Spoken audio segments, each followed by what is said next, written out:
Boot cut Balaraju Telugu film review by allrounder star Ballem Venumadhav. సినిమా నిడివొచ్చి 2 గంటల 24 నిమిషాలు కామెడీ జనర్లో చేసినటువంటి సినిమా. మరి యూఏ సర్టిఫికేట్ పొందిన ఈ సినిమా ఫిబ్రవరి 2వ తారీఖు 2024న విడుదలైంది. In the mischievous town of Srirangapuram, carefree Balaraju must transform from a roguish character to win the love of Mahalakshmi, challenged by despoiling Machery's Indravati Patel. Will Balraju's triumph break societal norms, allowing him to marry Mahalakshmi? అనేది కథ. So are will the character become an alternative in this comedic love story అని ఇచ్చారు. Cinema ముందుగా సోహెల్ గురించి మాట్లాడుకుందాం. Big బాస్తో famous అయినటువంటి సోహెల్ హీరోగా SV Krishna Reddy డైరెక్షన్లో రాజేంద్ర ప్రసాద్తో మరి హైబ్రిడ్ మామ అల్లుడు ఆ సినిమా చేశాడు కదా. ఆ తర్వాత ఇంకా 3 సినిమాలు కూడా గతంలో చేసున్నాడు. సో ఇంకోటి ఆడవాళ్ళు మగవాళ్ళు గర్భం ధరిస్తే ఏందన్న ఒక టైప్‌లో సినిమా కూడా వచ్చింది. మొత్తానికి ఈ సినిమాల్లో ఏవి కూడా పెద్దగా క్లిక్ కాలేదు. జస్ట్ యావరేజు, బిలో యావరేజు అనిపించుకున్నాయి. సో ఈ సొంత ప్రయత్నంగా కొంచెం అంటే నిర్మాత కూడా కొంతవరకు తనకు హెల్ప్ కూడా కొంత చేసి ఈ సినిమాలో తన సొంత దాచుకున్న డబ్బు కూడా పెట్టాను అని అన్నాడు. యాక్చువల్లీ దర్శకుడు వచ్చి శ్రీ కోనేటి, నిర్మాత వచ్చి మొహమ్మద్ పాషా.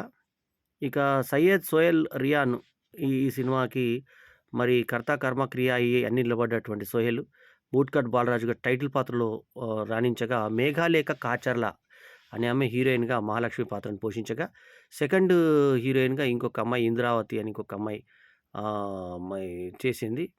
ఇక రౌడీ రోహిణిగా రోహిణి, తర్వాత సిరి హనుమంతు అనే అమ్మాయి సిరిసిల్ల సిరిగా, జబర్దస్త్ సద్దాము ఈ సినిమాలో శంకరి పాత్రలో, జబర్దస్త్ అవినాష్ ఈ సినిమాలో ముఖేష్గా, తర్వాత నారాయణ పటేల్గా ఇంద్రజ భర్త పాత్రలో మరి ఆయన ఎవరు రాజీవ్ కనకాల్ నటించగా, సునీల్ పీకేగా ఒక పనికిరాని పాత్రని ఈ సినిమాలో పోషించాడు.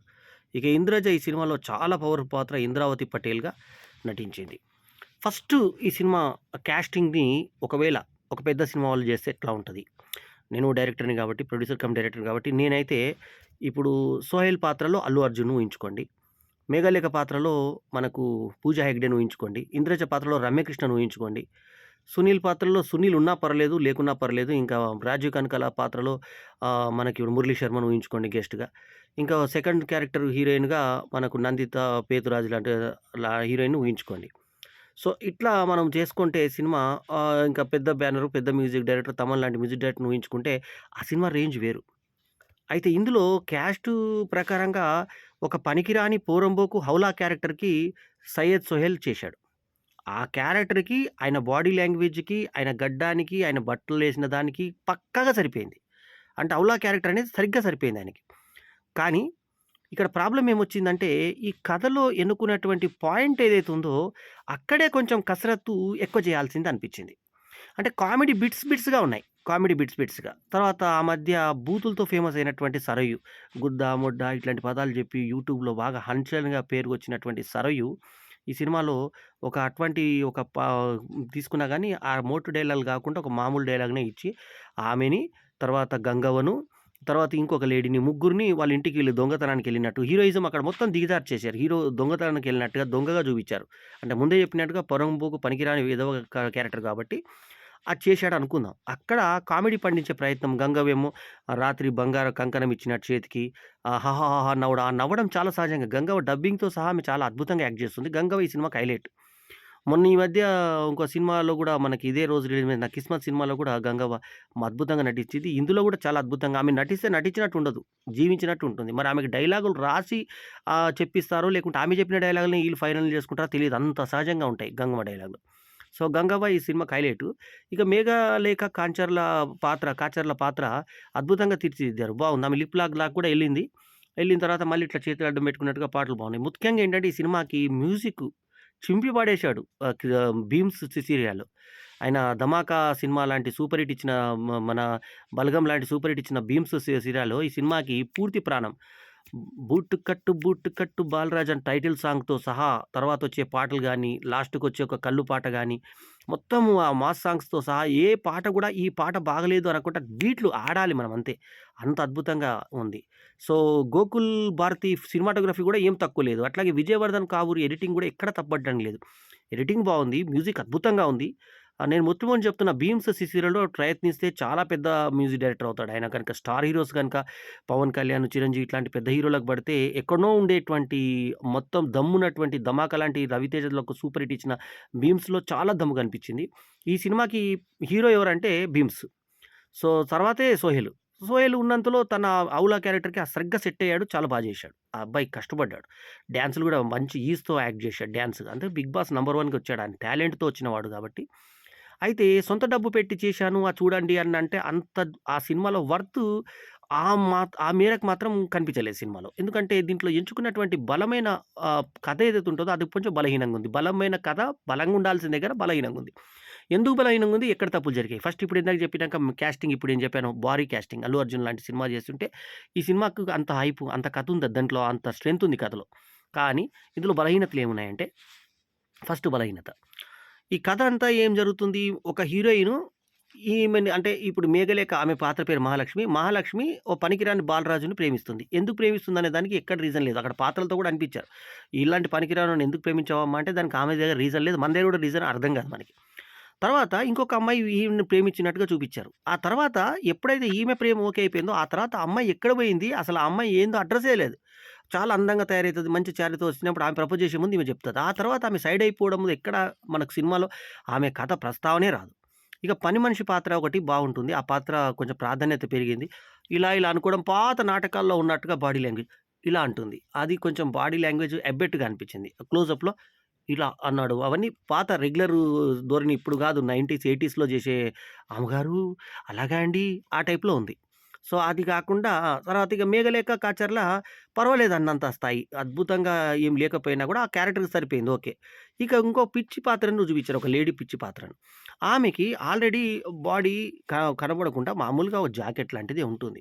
సో, ఆమె మీద కప్పుకున్న ఒక జాకెట్‌ని ఇలా తీసేస్తూ ఉంటుంది. తీసేస్తుంటే ఈ కుర్రకారు అది వీడియో చేస్తుంటే హీరో వెళ్లి వాళ్ళని పటాపటా కొట్టడము, అది యూట్యూబ్‌లో పెట్టడము, అదే వైరల్ కావడం ఏదో చూపించారది. అయితే ఇతనేం చేస్తాడు తనది షర్ట్ తీసుకొచ్చి ఆ అమ్మాయికి తన మీద తను ఏసుకున్న జాకెట్ విప్పి అది ఆ అమ్మాయికి రివర్స్‌లో పెట్టి గుండీలు పెడతాడు. ఆమె పిచ్చిది. ఒకవేళ ఆమెకి ఇంకేదైనా అవసరం వచ్చి స్నానం చేయాలన్నా, ఏం చేయాలన్నా తీయాలంటే ఎలా తీస్తది? ఎనకకి గుండీలు పెడితే. అది పనిష్మెంట్ అవుతదా? ఆమెకి ఇది అవుతదా? ఫ్రీ అవుతదా? ఏదో ఇక్కడ చెస్ట్ అక్కడ చెస్ట్ కూడా ఆమె బాడీలో లేదు. ఆల్రెడీ ఆమెకి ఒక జాకెట్ వేసి ఉంది. ఆ స్థానాలు ఇవాళ బయట కూడా అందరూ మామూలుగానే తిరుగుతున్నారు అలాగా. సో, అదేదో పెద్ద బూతయినట్టు ఇక్కడి నుంచి తీసి అక్కడ ఎనక గుండీలు పెట్టినప్పుడు అమ్మాయి తర్వాత ఎలా తీసుకుంటది? ఆ చిన్న లాజిక్ ఆ పిచ్చామెకి ఎవరు తీసి పెడతారు? పనిష్మెంట్ చేసినట్టా? నువ్వు కట్టేసినట్టా ఆ అమ్మాయిని? ఇలాంటివి. అట్లాగే తర్వాత 'ఇంద్రజ' ఆ ఊర్లో పెద్ద మోతుబరి. అయితే ఇందులో వీళ్ళ హీరోకి తమ్ముడు ఒక యూట్యూబర్. ఆ యూట్యూబర్ ఆత్మహత్య ప్రయత్నం చేస్తాడంట. అది లోపల పోతే చచ్చిపోతాడు గదా! ఇలా చూసారా ఫ్రెండ్స్ మా అమ్మ, నాన్న ఇట్లా కాపాడారు. మా అన్న కాపాడాడంటే ఆహ్, ఇది ఈ రక ఆ యూట్యూబరు ఏ రకంగా సంపాదిస్తున్నాడు చూడరా! మీ తమ్ముడు సంపాదిస్తున్నాడు. అంటే నువ్వేం ఫస్టొచ్చావంటే, ఒకే ఒక్క దాంట్లో ఫస్టొచ్చావురా! పిల్లలకి పుట్టడంలో ఫస్టొచ్చావని తల్లి పాత్ర అనిపించడం. ఆ తల్లి పాత్ర ఎక్స్‌ప్రెషన్స్ బావున్నాయి. ఆ వ వణుకుతూ ఆ సర్పంచ్ కూతురుతో లైవ్‌లో పడేసినప్పుడు ఇంద్రజ సర్పంచు. ఆ సర్పంచు ఆమె తరతరాల నుంచి 20 ఏళ్ల నుంచి ఆమెనే ఇనార్మస్‌గా సర్పంచ్ అవుతుంది. ఆమె కుటుంబం గూడా సర్పంచ్‌గా ఉన్న కుటుంబము. సో, ఆ టైప్‌లో వచ్చినటువంటి ఈమెకి సో, ఈ రకంగా సర్పంచొచ్చావు. ఇప్పుడు నువ్వు నాకు గనుక నాతోటి సర్పంచ్‌గా గెలిస్తే నా కూతురు నీకిచ్చి పెళ్లి చేస్తానని చెప్పి, దానికోసం ఇతను ప్రయత్నం చేయడం. యూత్ అందరూ వచ్చి ప్రేమను గెలిపించామని చెప్పి మేమందరం వచ్చామని చెప్పేసి, వాళ్ళందరూ వచ్చి పోరాడి ఆళ్ళ తరఫున గెలిచి ఆ ఓటేలేసినప్పుడు మనకంతా తెలుస్తూనే ఉంటది అక్కడికి ఏం జరుగుతుందనేది. ఆ తర్వాత ఈమె మాట తప్పాను నేను. ఇంకొక కలెక్టర్‌కి ఇచ్చి పెళ్లి చేద్దాం అనుకున్నాను. ఒక స్మార్ట్ కలెక్టర్ వస్తాడు డిప్యూటీ కలెక్టర్. అతనికి ఇచ్చి చేద్దాం అనుకున్నాను అన్నప్పుడు కూడా అంత పంతం ఎందుకు ఆ అమ్మాయికి? అంటే పంతం కొరకు నా మొగాడినే ఇడిచిపెట్టేసానంట. ఆ మొగుడొచ్చి కళ్ళతోటి నీళ్లు ఈడ్చి రాజీవ్ కనకాల ఏడ్చేసి ఈమె హాస్పిటల్‌లో విషం తాగుతుంది. ఈమె నా మాట పోతుందన్న ఉద్దేశ్యంతో. సో, ఆమెను బతికించే ప్రయత్నం దగ్గర "అత్తయ్య మీరు బతకాలే మాకు ఇప్పుడు నాకు మహాలక్ష్మి ముందు నా ప్రేమ అడిగింది. ఇప్పుడు మిమ్మల్ని అడిగింది. మీరు బతకాలి" అని చెప్పేసి అన్నాక వాళ్ళిద్దరు భార్యాభర్తలొచ్చి ఇతను బట్టలన్నీ సర్దుకొని ఇక నాకు ఈ సర్పంచ్ వద్దు, ఏమొద్దు అని చెప్పి వెళ్ళిపోవడం కూడా నాటకీయం. గెలిచిన తర్వాత ఎందుకెళ్ళిపోతాడు?